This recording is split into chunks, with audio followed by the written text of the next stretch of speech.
Cheers. Cheers. Hey, I'm Aaron. And I'm Cole. This is Two Chill Dudes. And this week, Moon. Yes. Yes, I'm sticking with that, cut. Just sticking with that. Yeah. Alright. Moon is about an astronaut named Sam Bell that is just coming up to the end of his 3-year contract for living on the moon, I guess. Mining helium-3 for fusion power plants on Earth. Mm-hmm. And, but I guess he's about 2 weeks before he's about to head home when he starts hearing and seeing things that people don't normally hear or see. Mm-hmm. So what did you think about the movie overall? I honestly thought it was fantastic. Other than one plot point that didn't really go anywhere, it just kind of dropped. Mm-hmm. Everything worked really well. The characters, the plot points, all the threads just weaved seamlessly. Some of the shocking moments or the big what the fuck moments they had really, totally work. Yeah, they had really good what the fuck moments, and then when they revealed what was going on, it was like, okay, that's really smart. That makes sense. Mm-hmm. And sometimes, so major spoiler alert later in this video because we're gonna So as we mentioned, he starts seeing and hearing things. This causes him to crash while driving on the moon. Yeah, during one of his going to pick up. I guess the helium-3 is harvested from rocks that are these big, kind of like harvester machines. Yeah, farm harvesters, except for moon rocks. He just drives up into them, picks up a canister of helium-3, and then drives away. Brings it back to the moon base. Normally, that's what he does. Except this time he crashes and wakes up in the med bay. Helped by Gertie, voiced by Kevin Spacey, who's awesome. Yes, he's I just want to say Gertie's got to be my favorite AI ever, just because he's not that typical seemingly good AI that goes evil. He's genuinely good because he does stick to his programming. And it's the fact that he sticks to his programming that makes some of his later actions so surprising. But it seems surprising at first, but when you take what his main programming is, and I guess we'll go into that later, but or I guess I'll bring it up now. So. Oh, we haven't even brought up the big mystery, though. Okay, the big mystery is Sam Bell wakes up. Decides he wants to go outside before... Yeah, they're like, no, you can't go outside, we have to run tests on you. Mm-hmm. It's just him and Gertie, by the way. And he convinces Gertie to let him out, and he quickly sneaks away, and finds out that, essentially, there are 2 Sam Bells. Mm-hmm. He goes back to the crash site, and inside is another Sam Bell. So he brings him back to the moon base, and is asking Gertie, what the hell? Why is there 2 Sam Bells? Yeah, and it goes on in a number of interesting character sequences, where this character is essentially interacting with himself. Yeah. And as we find out, one of them is, I guess, been there for almost 3 years. And the other one was just there for a week.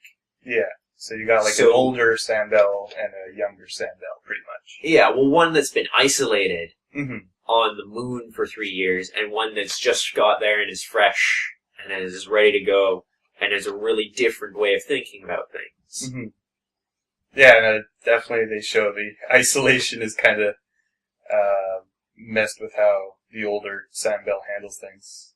But also that the original it shows that the original Sam Bell wasn't the perfect person to begin with, and has his own flaws, and really interesting character development there. Anyways, you were saying about Gertie.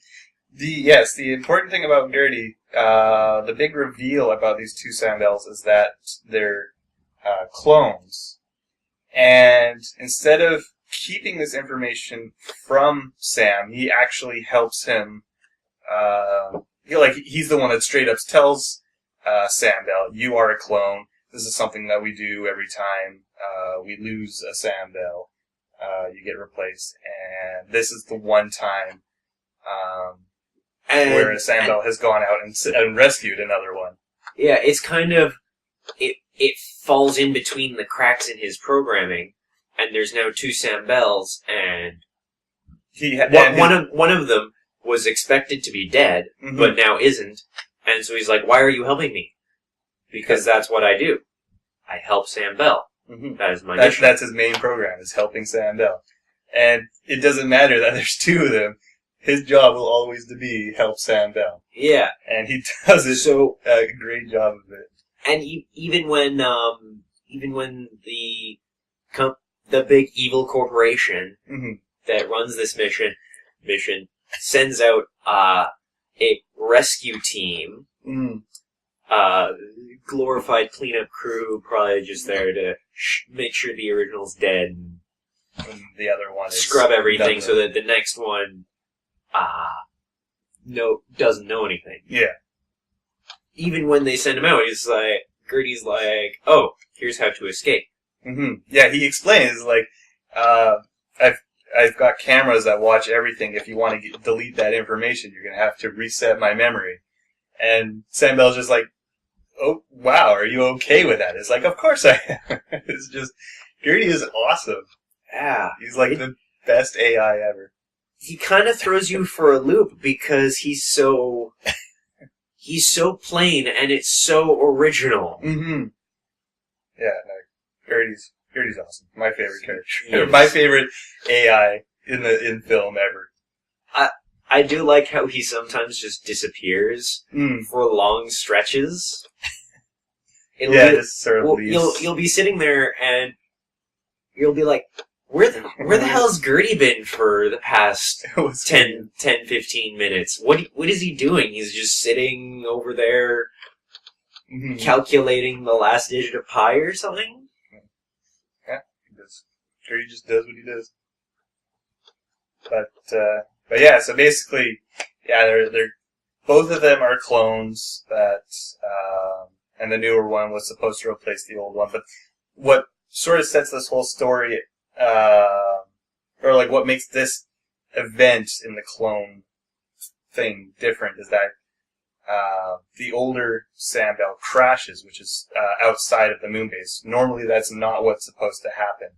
Normally, after the 3-year contract is up, he's supposed to go into this container, I guess, which is... It's supposed to be the, capsule, a sleep capsule for when you go home.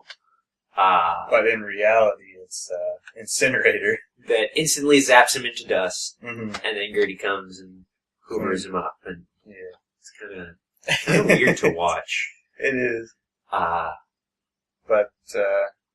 But yeah, because he crashed, he's outside the moon base, he's still alive, and the new one, I guess, he sees a glitch in the cameras. He sees this older Sam Bell for a moment, and I guess that's why he decided he wanted to disobey orders and go outside to see what was up, but.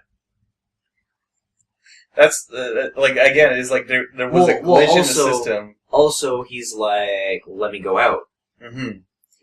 Yeah, Gertie won't let him out because of orders for a bit, but then eventually he's... Oh yeah, and they constantly are saying, "Oh, what is it? The satellite for...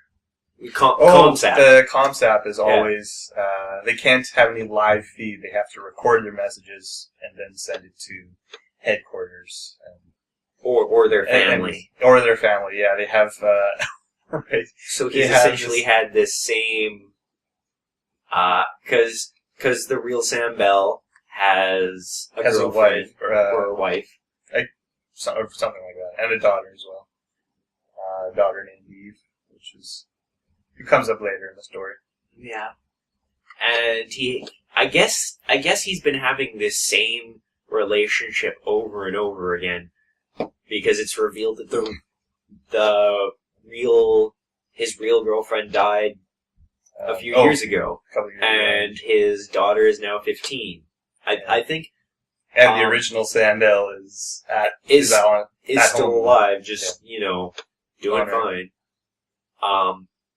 And I guess one thing I really liked was how they treat they treat the audience like smart people. Yeah. They don't explain everything, detail in, detail out. And for instance, the reason that they keep making these new Sam Bells and not just have one Sam Bell forever is the clones run out after 3 years. Yeah, they have a lifespan of 3 years, but they never specifically say that. Mm-hmm. It's brought in when he's looking through these old records that Gertie lets him hack into, and he sees that near the end of the 3 years, the Sam Bell clone starts to fall apart. And now that he's at the end of his lifespan, he's, throwing up blood constantly. He pulls a tooth right out, and it's got the huge, gross root. Yeah, his hair starts coming out. Yeah, it's pretty brutal. Some of the shit that he has to go through. You can see, like, by the end of it, his skin is so sickly pale, and he's constantly got saliva covering his bloody saliva, and one of it, he's got all these nasty cuts and scrapes from the crash, and his white undies are always covered in dried blood as well. Especially near the end, it's just this big caked, gross, bloody. It's awesome. Yeah, there's one point that we haven't gotten to that doesn't quite make sense. This one makes sense, but it's just kind of glossed over, I would say. Yeah, kind of. Is old Sam Bell dies. He falls apart and can't make it, and they plant him back in the crash site so that the cleanup crew can find him. Yeah. And they wake up a new Sam Bell who doesn't know anything. Mm-hmm. And the Sam Bell that on the moon base, and the other Yeah. Sam Bell, the younger one that knows everything, escapes in one of the helium-3 containers. Yeah, that they're launching back to Earth. Yeah, and it's just when he's going back to Earth, they just have all these radio or audio broadcasts of news breaking out where, it's a big scandal, and the cloning is this big thing, and their stocks are falling by 33%, and they have this one last line that they end on that is, to me, like the weirdest line to end on. It was not a particularly smart choice. No, it was basically sort of like calling the clone crazy and that he should be locked up, and this whole thing is just a made-up conspiracy sort of thing. It's like, I don't know, it's just the way, the tone, and the way he says the line is just like, okay, that's off. I mean, it's just a weird line. It's like, it's not a big deal. It's still, the story still does its job. That being said, there are still a couple other things that I would note that seemed a little weird. For example, this is the big one. This is the big one. This is the big hole. Is the hallucinations that the older one has at the beginning of the movie that caused the crash never brought up again. He never hallucinates again. He hallucinates twice in the whole thing. Yeah. Once very early on, Mm-hmm. and then once not too much later, where he crashes, and that's it. But yeah, They never bring it up again. What any of it is. And it's the same person twice. It's like this woman. Oh who, yeah. At first you're like, well, maybe that's what his daughter looks like when she's growing up, but didn't look like that to us. No. Again, it's like, I'm not too sure what was up with that. Yeah. The only other thing I thought was kind of annoying was the way they handled their opening credits. They have sort of... You thought they went on way too long? Well, no, it's not that it went too long. It's just, like, they're superimposing these letters, like these floating letters, as he's going about his day. And I felt it sort of kind of jarring that while he's doing his job, all of a sudden there's these big letters showing, like, directed by such and such, and written by such and such. And it's just, like, superimposed right there. And it's like, I was trying to get into the idea of him, how living out his day on the moon base. And I don't know, it just took me right out of it. Wikipedia mentioned it. And... Oh, as a vehicle? As a vehicle for Sam Rockwell, who is the lead actor playing Sam Bell. Yeah.